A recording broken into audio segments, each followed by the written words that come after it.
রাজ্যে বেড়েছে ফেন্সিডিল সহ বিভিন্ন নেশার সামগ্রীর পাচার বাণিজ্য। এখন জাতীয় সড়কের পাশাপাশি রেলেও নেশার সামগ্রী পাচার বেশি হচ্ছে।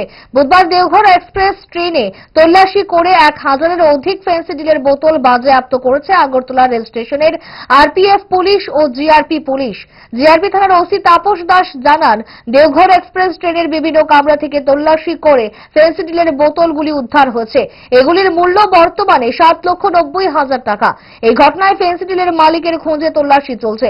প্রচুর পরিমাণ ফেন্সিডিল উদ্ধারের ঘটনায় বিস্তারিত তুলে ধরেন জিআরপি থানার ওসি তাপস দাস।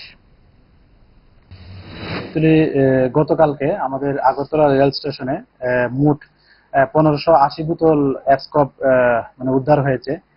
অ্যাকচুয়ালি এটা যে বদরপুর মানে দেওঘর এক্সপ্রেস, যেটা দেওঘর থেকে আসে আমাদের আগরতলা রেল স্টেশনে, যার ট্রেন নাম্বার 15625। তো এটাতে যখন আমাদের আগরতলা রেল স্টেশনে আসে, তো এটা তল্লাশি চালিয়ে এই বোতলগুলা মানে উদ্ধার করা হয়। অ্যাকচুয়ালি এটা আগরতলা আরপিএফ লিড করে যেটা। তো এটা আমরা গতকালকে আমাদের আগরতলা রেল স্টেশনে এন্ট্রি হয় এবং একটা ইনকোয়ারি স্টার্ট হয় যে এগুলি কোথা থেকে এসছে এবং এগুলি ডেস্টিনেশন কোথায়।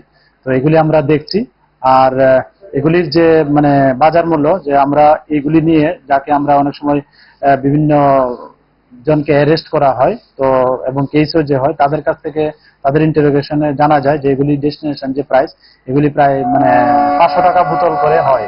তো যদি এটার 500 টাকা করে এগুলার মূল্য ধরি, তাহলে এর প্রায় 7,90,000-এর মতো এর যে প্রাইস আসে আর কি।